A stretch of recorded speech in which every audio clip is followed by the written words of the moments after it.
Intellect family, man, I want to appreciate you all for, sticking with me through the beginning of this whole, episodes and all. Thank you, and I appreciate you all for checking out my videos. Happy 2021. Happy New Year to all of y'all. Much love. I hope you all stay tuned. I got something special for y'all today. We're doing something with Big Coach Charlie. We're going to talk about women, gender, sports, and we're going to hush up all that. So, yo, stay tuned. Like, comment, and subscribe if you haven't. Again, your host Muyaka. Much love. Hello? What's up, boss? Hey, it was good, big dog. Chilling, man. You can hear me good? What's good with you? Yeah, man, I'm good, man. Yeah, I Good could hear seeing you. you. You're looking fresh. Likewise. Yeah. Is the connection good or there's a delay?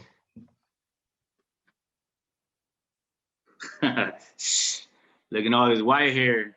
It's all that stress from football, man. They say that's wisdom, coach. They say that's wisdom, man. Yeah, that's what I always say. White hair means wisdom. Yeah, are you good to start? We can start it if you're good. Good to go. Yeah. No, it's clear. It was just one moment you had that Alright. echoing going on, but nah, it's fluent. All right, okay. So we're gonna start.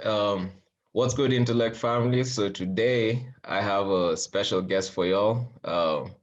He's a big coach, Coach Charlie. If y'all wonder who was responsible for my, me playing American football,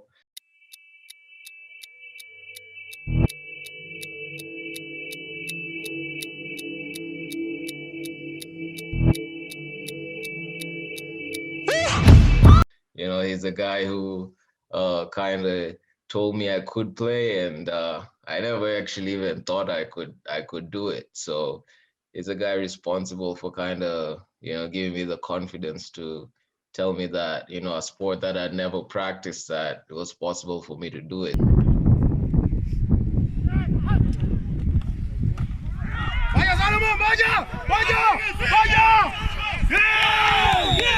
So I have mad respect for him. He's a guy who always, puts you in the best position to succeed. I would go as far as to say I think he's the best coach I ever played under, and I played a lot of sports as well. So I think that without further ado, he has I think, coach, what do you have, like 8 championships? I think 6 for men and 2 for women, right? I got 6 for men, 2 for women. That's correct. Yeah, he has like 8 championships under him. So I think how we could start is just tell us where it all began. Like when did it start for you with sports and stuff? Like if you tell us your history of where that started. Sure. Well, good evening over here in Costa Rica, and good morning to you guys over there. But thank you, man. I appreciate you inviting me for this. And well, I started with sports since I was a little kid. I had a rough childhood, and sports was my escape route. So I used to go to the park. It was a public park over there in Miami, and I used to play all types of sports. I didn't even know if I was good at them or not. I just enrolled myself to play because I wanted to go ahead and distract my mind from all problems that I was going through as a childhood. Exactly. But yeah, with football, I started Pee-wee. I was a little kid, like 7 years old. And in one game my only game actually as a Pee-wee, I twisted my ankle, and my parents were like, "That's a rough game. That's for beasts. So you're not gonna play that game no more. That's too dangerous for you." So they took me out of football, and I was like, "No, I like that. I like the challenging. I want to go play. It don't matter if it's rough. I like it, so I want to keep going." But they never let me. So sadly, when my mom passed away, I went ahead and said, "I'm gonna join into football now." And I did all types of sports, even more than what I used to. I got into basketball at my high school and in my middle school. I was the captain for the volleyball team. I played kickball, softball. I went to play baseball at the public park, and then I got back into football. I was also a boxer. I competed two tournaments. The first one I lost, Oh and the yeah? second tournament, What class were I you won. what class were you competing under? I was what is called in English, like Flyweight? mosca, Yeah, like a flyweight. flyweight. Yeah. So yeah, I was a flyweight. Nice. I wasn't always this big, you know. I was real skinny back in the days. Yeah. Yeah, so I competed at my second tournament in boxing. I became state champ um, Nice. with 16 years old. Then after that, I got myself in some trouble with the law over there, and everybody like in school, they saw that academic wise, I was real smart. I was into my school, my grades and all that, but my conduct was failing. You know, I was having bad conduct, so all the teachers and the security guards were very concerned, and they used to tell me, you're a nice guy, you smart, and but you get in trouble too much. You know, there's got to be something. Is everything good in your family? Why not? So then a police officer told me, uh, if I get you into the football program, will will you behave good? I can't get into the football program with my conduct grades, you know. And she's like, if I get you in there, will you promise me you're gonna be good? I was like, yeah, okay.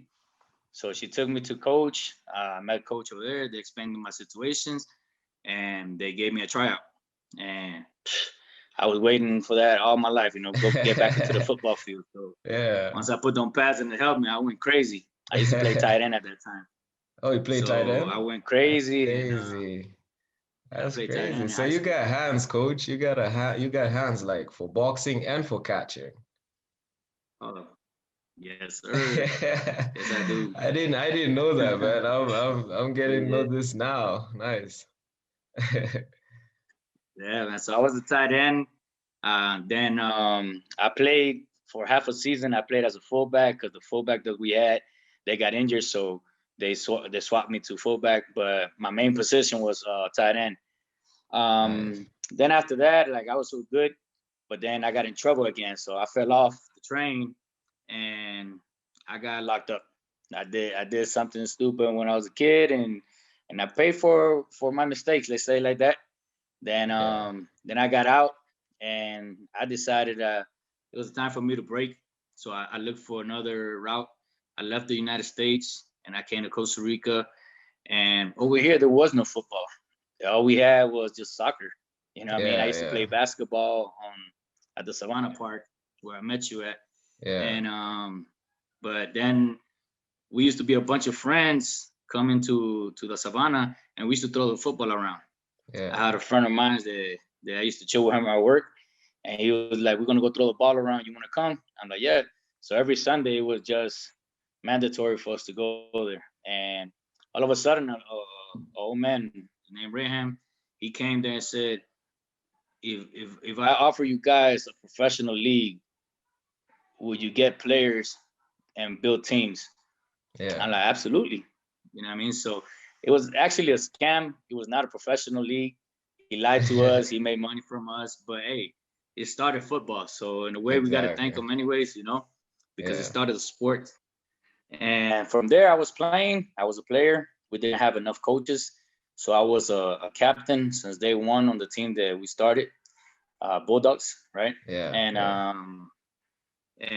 from there, since we didn't have no coaches, the captains, we used to be the coaches. So so we had no choice but to be player coaches. And then after that, I started studying. I started studying about how to coach because I said, if I want this to grow, I'm not going to be a player all my life. I'm an old man already, So I got to start studying. I Yeah. got to start studying on the books, textual, you know what I mean? Like read the books and get more into details about coaching. And started preparing myself as a player. And then, I started building up until our coach that we had, he left to the States. So we had another, the assistant of coach became the head coach, but then he got sick. He had a heart attack. They had to operate him from his heart. Oh, damn. and they gave me the spot as a coach, as a head coach. So I Yeah. took it, and from there on, I've been coaching. I've been Nice. coaching flag football. I've been coaching the women's team, the men's team, everything I can. And so, like on that note, what necessarily inspired you having after having so much success as you know as a coach for a male football team? What inspired you to now say, okay, let me go try and now expand the sport to the other gender? Much love.